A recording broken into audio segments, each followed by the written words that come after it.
우리 조상들은 의복을 정갈하게 입는 것에서부터 이해가 시작된다고 여겼습니다. 주부들이 손수 바느질을 해서 옷을 지었고 세탁할 때는 일일이 뜯어 풀을 먹이고 다듬이질하고 다시 깁는 과정을 반복했죠. 바로 그 과정. 바느질로 옷과 장신구를 만드는 기술을 침선이라 합니다. 그 기술을 지닌 사람을 침선장이라고 부르는데요. 여기 한 번 바늘을 잡으면 손에서 놓지 않는다 할 만큼 침선을 즐기는 사람, 후세를 위해 침선의 교과서로 불리는 책도 내며 교육도 열심인 사람, 80의 나이에도 주 6일을 부지런히 작업하는 사람이 있습니다. 바로 오늘의 주인공 국가무형문화재 제89호 구혜자 침선장인데요. 우리의 멋, 전통의 가치를 이어가는 구혜자 침선장. 그녀의 이야기 지금 바로 만나보시죠. 얼마 전 전통 보자기를 모은 공개 행사가 열렸습니다. 무언가를 싸거나 덮거나 깔 수 있는 다양한 보자기 50여 점을 만날 수 있었는데요. 국가무형문화재인 구혜자 침선장의 손끝에서 탄생한 작품이라 더 의미 있는 자리였습니다. 바늘과 실을 예술의 경지로 끌어올리는 구혜자 침선장. 꼼꼼하고 튼튼하면서도 선이 자연스럽고 아름다운 바느질이 특징입니다.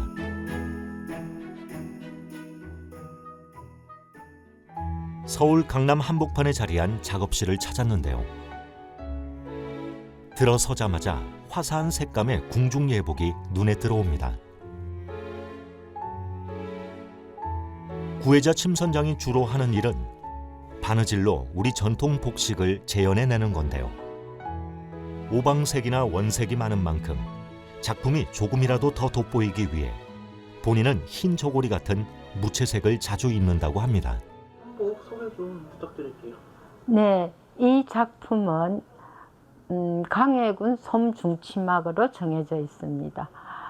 소장처는 해인사에 소장되어 있고 우리나라 국가민속문화재 제3호로 지정되어 있는 광해군 솜중치막입니다. 이 소매의 특징을 보면은 조선 중기 옷의 소매의 특징이에요. 붕어베레 같이 그렇게 하고 여기에 기선 여기에 목판 단코깃이라고 이야기를 하는데 이 목판 단코깃은 궁중 유물에서만 있어요. 궁중에서 아마 상류층에서만 사용할 수 있었던 옷 깃의 모양이에요.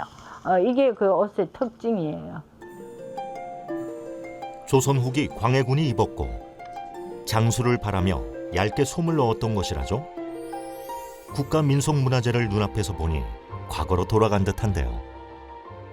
이 옷을 제작하시는 데는 얼마나 걸리셨어요? 글쎄 이 옷감을 짜는 기간부터 생각을 하면 한 6개월이지만은 옷감이 완성되고 제가 이거를 바느질하는 거는 한 3개월 걸렸어요. 1942년생인 구혜자 침선장. 적지 않은 나이임에도 현역에서 열정적으로 활동을 이어가고 있습니다. 이런 침선과의 인연은 언제 어떻게 시작했는지 궁금합니다. 물론 내가 이 시대에 결혼을 함으로써 어머니께서는 가족들 옷을 손수 지어 주셨어요.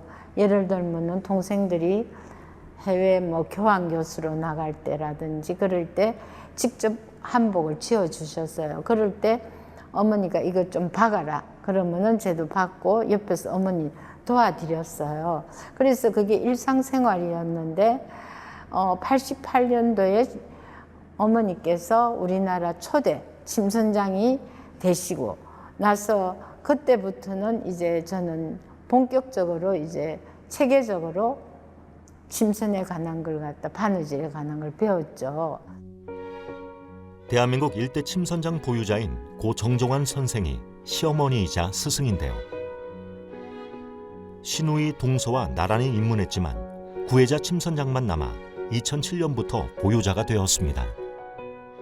가장 기억에 남는 순간도 있으실 것 같아요. 이 바느질이라 하는 것도 하나의 기능이에요. 기능이기 때문에 하루 한 사람 다르고 열흘 한 사람 다르고 그게 계속되는 연마예요. 연마고 연습인데, 그런데 한 분은 이제 어머니께서 저기 향교에 도포를 주문을 받으셨는데 그걸 제가 이제 하겠다고. 그러니까 한 분만 해봐가지고는 되지를 않아요. 그 10불이 주문이 들어왔는데 제가 집에 갖고 가서 했어요. 근데 그게 뭐 시간이 뭐 하루 이틀에 걸리는 게 아니죠.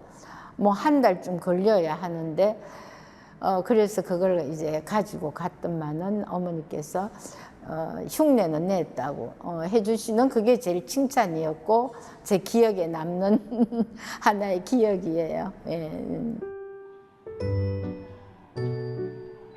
시어머니의 작은 칭찬에 행복하던 며느리가 대한민국을 대표하는 침선 장인이 된 지도 참 오랜 시간이 지났습니다. 지금까지 몇 벌 정도 옷을 만드신 거죠? 홀레복도 있고 궁중예복도 있고 사대부의 포도 있고 뭐 가지고 있는 것도 50-60벌? 50-60벌 될 거예요. 그게 이제 작품으로 해놓은 것들이지. 구혜자 침선장이 지어내는 것은 단순한 옷을 넘어 작품이라고 하는데요. 그래서 판매보다는 우리 역사를 고스란히 간직해냄에 더 큰 의미를 두고 있습니다. 이런 정확한 복식 재현을 위해서 어떠한 노력들을 하고 계시는지 궁금합니다. 일상적인 옷 외에 우리가 복식사적으로 알아야 될 부분이 많아요. 조선시대를 기준으로 했을 때 조선 초기, 중기, 말기 그때 옷의 모양들이 다 달라요. 그러면 내가 어떤 옷을 하고 싶다 할 때는 그 유물이 있는 곳을 찾아갑니다. 그 실물을 보고 그걸 조사 측정을 하죠. 옷의 크기라든지 또 그 시대의 바느질은 어떻게 이루어졌나. 될 수 있으면 그 완성에 그 실물에 접근하려고 노력을 하죠. 그러니까 첫째는 내가 어떤 걸 제작해야 되겠다는 거. 두 번째는 그 실물을 보는 거. 그리고 거기에 어떤 게 구성이 되어 있나를 관찰을 하고 와가지고 이제 그 바느질을 갖다가 하는 거죠. 침선은 그 어떤 것보다 더 정성과 시간을 필요로 하는 작업입니다. 정식 입문 후 단 하루도 빠짐없이 바느질을 연습했다는 구혜자 침선장. 그녀는 침선의 아름다움을 더 널리 알리기 위한 행사도 주기적으로 진행하고 있습니다. 제가 여기 와보니까 대단히 아름다운 보자기들이 많아요. 이곳은 어떤 곳인가요? 저희들이 1년에 해야 되는 어떤 업무적인 행사가 있습니다. 그래서 이번에는 공개 행사로 내가 우리 전통 보자기로 가지고 공개 행사를 하고 있는 중입니다. 침선은 옷만 만드는 것이 아닙니다. 이불, 규방 공예, 누비도 침선이죠. 말하자면 과거 의식주 중 의생활 모두에 해당되는 겁니다. 이번 전시는 조상들의 배려와 포용의 철학이 담긴 보자기를 세련된 감각으로 재해석한 건데요. 작품에 대한 설명도 직접 들어볼 수 있었습니다. 보면은 유물에 보면은 이거는 무엇을 쌌던 보자기다 하는 게 여자 집에서 남자 집으로 보내는 거, 남자 집에서 여자 댁으로 보내는 그런 보자기가 따로 그러면서 그 예의를 갖추는 거죠. 보자기를 뜻하는 한자어 복이 복을 받다의 복과 뜻이 통한다고 생각했던 선조들은 보자기에 싼 물건은 복이 간직된다고 믿었다는데요. 이거는 뭔가 하면은 조선시대 왕의 어보를 싸는 보자기예요. 어떤 결제를 할 때 딱 찍는 도장이잖아요. 쉽게 말해서. 보자기가 한 4개가 한 세트로 되어 있어요. 고궁박물관에 가면은 태조 때부터 시작해가 쭉 그 어보 사는 보자기가 있어요. 근데 이제 내가 정조 대왕의 보자기를 만들었어요. 구혜자 침선장으로부터 역사 속 우아함이 되살아났습니다. 선생님께서 생각하시는 침선이란 어떤 걸까요? 침선이라 하는 거는 바늘과 실을 이야기합니다. 그렇기 때문에 우리 생활 문화에서 바늘과 실을 가지고 할 수 있는 영역의 거는 다 침선입니다. 근데 일반적인 사람들은 옷을 짓는 거다 생각을 하게 되나 봐요. 물론 그 침선의 중심에는 옷이 있어야 되겠죠. 옷이 있어야 되지만은 우리 생활 문화에 다양한 곳에 바늘과 실을 가지고 제작하는 도구가 있어요. 이번에 제가 공개 행사회 때도 보자기를 한 것도 마찬가지예요. 사람들이 이 침선에 대해서 옷만 생각을 하는데 그게 아니다 하는 걸 보여주기 위해서 보자기의 다양한 걸 제가 공개 행사에 품목을 잡고 이번에 공개 행사를 했어요. 한 번 사용하고 버리는 포장지와는 다른 우리의 보자기. 1000조각을 잇대어 네모지게 만들어 여러 번 활용하는 지혜의 산물이죠. 전통적인 기법으로 재현된 보자기뿐 아니라 최근 활용하는 보자기도 볼 수 있는 자리였습니다. 침선장이라고 이야기를 하면은 옷만 짓는 사람이라고 생각을 일반적으로 하기 때문에 크게 이야기를 하면 보자기는 우리나라의 모든 생활 문화에서 싸거나 덮거나 깔거나 하는 종류예요. 근데 그걸 대별을 크게 나누면은 민보가 있고 궁중에서 사용하는 궁보로 나누어져요. 들기름. 궁중 생활 문화와 연결되는 보자기부터 민간에서 사용한 혼례용, 종교 의례용, 상례용 보자기까지 한 자리에 모았는데요. 방문객의 소감은 어떨까요? 제가 보지 못했던 그런 바느질 기법 같은 것들 그냥 홈질로만 해서 마무리를 했을 수도 있는데 종이 같은 경우는 또 다른 방법으로 원단하고 바느질을 했고 또 무늬가 바늘 땀수가 뭐 2땀, 3땀 이렇게 상침한다고 얘기를 하시더라고요. 그래서 그런 상침 기법을 이용한 것들도 있고 코너마다 금전지라는 거를 붙여서 예를 갖추는 그런 보자기들도 있어서 굉장히 다양한 볼거리가 돼서 저한테는 굉장히 유익한 시간이었습니다. 이제 보자기는 무언가를 싸고 포장하기 위한 쓸모의 영역을 넘어 하나의 문화로 자리 잡았습니다. 바로 그 아름다움과 멋, 그리고 본래 가진 철학을 이어가는 사람이 구혜자 침선장이죠. 보자기를 완성시키는 과정에 나노로 만드는 그 과정이 있었어요. 안감하고 겉감이 있을 때 겹보자기일 때, 헛보자기가 아니고 겹보자기일 때 그 난을 댄다고 이야기하는 부분이 있어요. 그래서 그 난대는 방법을 학생들에게 일러줬어요. 국가무형문화재인 그녀의 교육은 예술을 넘어 과거와 현재를 잇는 소통의 가교라 할 수 있는데요.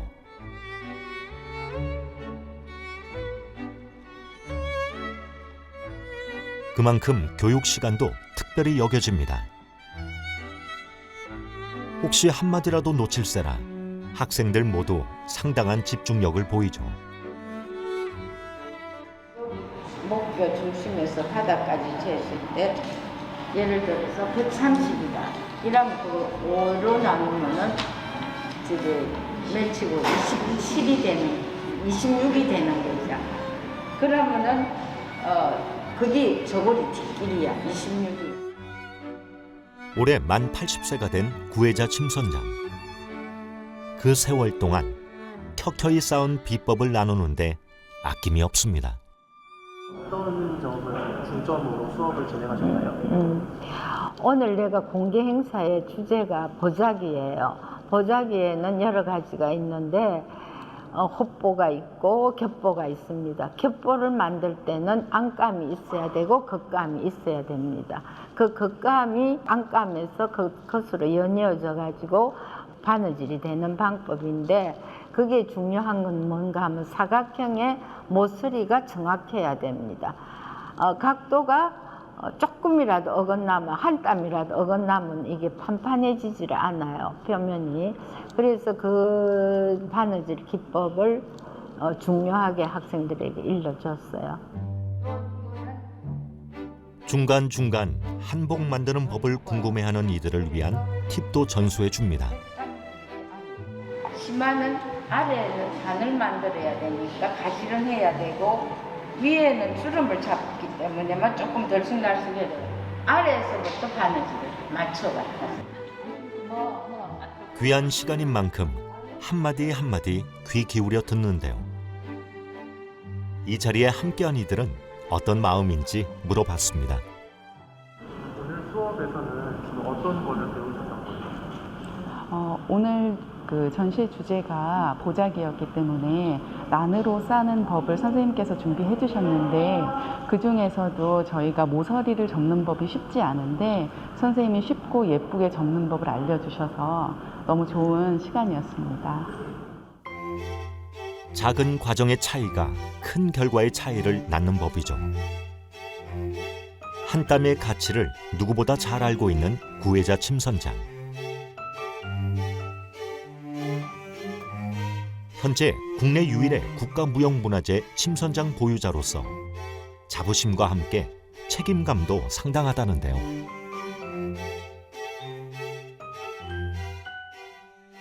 이런 오랜 침선장의 길을 걸어오시면서 힘드셨던 점도 있을 것 같아요.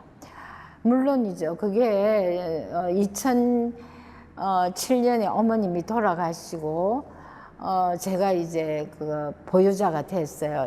실사를 받고 보유자가 됐는데 그게 배워왔던 거, 어머니께 배워왔던 거 한 10년 내지 15년을 배워왔으면은 제가 이제 그거를 학생들에게 가르침으로써 완전한 내 것이 되었죠. 그 과정이 저에게는 굉장히 어려웠던 과정이에요. 입문과 동시에 배우는 과정, 또 그걸 학생들에게 그러니까 항상 어려운 문제죠. 예.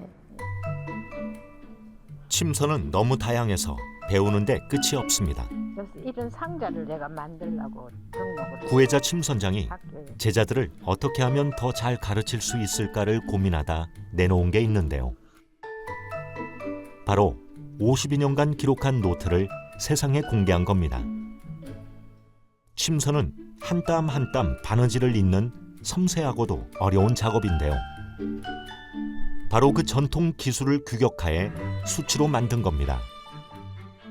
선생님께서 침선 노트라고 후학 양성을 위해서 4권의 책을 쓰지 않으셨습니까? 거기에는 어떤 내용이 담겨 있나요?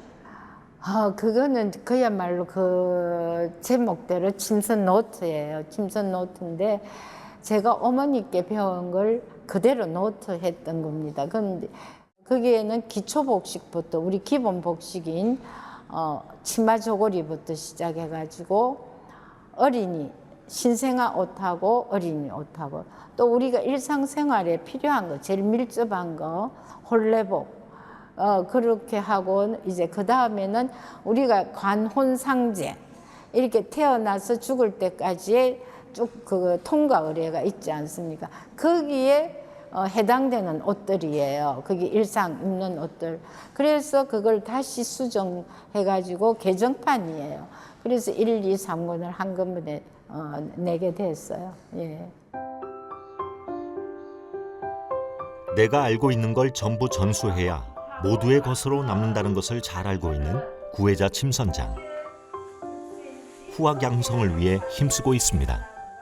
그러면 이게 10cm가 빠지지 않아. 그러면은 여기에 색동이 하나에 2cm씩입니다. 옷의 옆선에 붙어가지고 옷을 여유를 주는 거야. 우리 전통 옷엔 곡선이 숨어 있어 몸의 리듬을 따라 자연스러운 형태를 만들 수 있는데요. 그 비결은 침선에 있는 거죠. 후학 양성을 위해 여러 노력을 하고 계신다고 알고 있습니다. 선생님께서 가진 특별한 철학이 있을까요? 옛날의 장인들은 자기 자녀에게도 그 기능을 가르치지 않는다고 이야기를 했어요. 근데 한편으로 저는 그렇습니다. 배우는 즐거움도 있고 가르치는 소중함도 있어요. 선생님께 배운 걸 내가 후진에게 전해주는 게 내 보람이고 뜻이고, 내가 가르침으로써 선생님께 배웠던 게 완전한 제 것으로 된다는 걸 느꼈어요. 그래서 많은 세월이 지나가지고 이제 어머니께 배웠던 걸, 정 선생님께 배웠던 걸 이제 학생들을 가르침으로써 그게 내 것이 되고, 아, 이거는 이런 방법으로 했으면 좋겠다. 어머니에게 배운 것도 이렇게 했으면은 아, 이게 좀 더 좋겠다 하는 방법은 또 내가 많은 시간을 들여서 일을 하다가 보니까 그런 부분도 생겨나요. 그러면 그걸 이제 편리한 방법일 수도 있고, 또 그런 걸 이제 학생들에게 가르치고 하는 게 제 보람이죠. 우리 전통 옷의 신비로움은 펴보면 도화지에 그린 듯 평면이지만 몸에 입체적으로 잘 걸쳐지는 겁니다. 그렇게 적당한 폼을 잡아내 몸에 맞춤이면서도 움직이기 편하게 만드는 것이 관건인데요.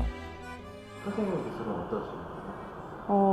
되게 좀 단아하면서도 엄청 섬세한 느낌. 네, 그게 되게 강해가지고 되게 엄청 진짜 금방금방 하시는 것 같은데 완성이 딱 돼보면 진짜 정교하고 그런 느낌이 되게 강하게 있어가지고 아, 정말 따라서 배우고 싶다 이런 마음이 들 만큼 정말 그렇게 작품 만들어내시더라고요. 지금까지 배워보시니까 어떠셨어요? 너무 재밌고 따라가기가 좀 버겁긴 하지만, 초급이라 좀 버겁긴 하지만 그래도 이제 앞으로 더 많이 하신 분들을 봐가면서 아, 이제 좀 더 열심히 해봐야겠다라는 생각이 드는 것 같아요.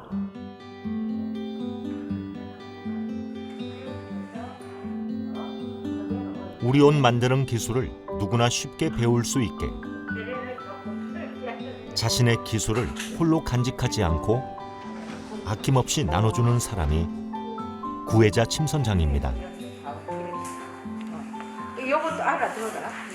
앞으로의 꿈이 있다면 듣고 싶습니다. 아, 꿈이라는 사람에게서 버릴 수 없는 거죠. 버릴 수 없는 건데, 이제 저는 그렇습니다. 내가 어머니 뒤를 이어서 이렇게 오늘에 왔고, 또 이제 나도 어느 한계점에 도달하면 이걸 놓아야 되는 시간이 와요. 그럴 때 내 후지는 내보다 좀 더 한 발 더 발전한 사람이 되어줬으면 하는 게 제 보람이에요. 제 기대고 희망이고, 그렇게 함으로써 내가 보람을 느끼는 거죠. 그래서 우리가 다 같이 협력해가지고 우리의 그 힘을 키운다 하는 거는 우리가 노력을 해서 좀 더 우리의 이 침선에 그게 이제 빛나기를 바라는 거죠. 예. 그게 제 희망이에요. 꿈이에요. 인류가 옷을 입기 시작하면서부터 시작된 인류에게 가장 오래된 기술 침선. 과거엔 필수 작업이었지만 산업화와 함께 기성복이 대중화되면서 필요성이 사라져갔죠.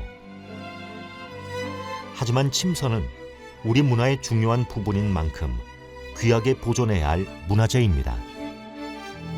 살아 숨쉬는 기록이 바로 국가무형문화재 제89호 구혜자 침선장인데요.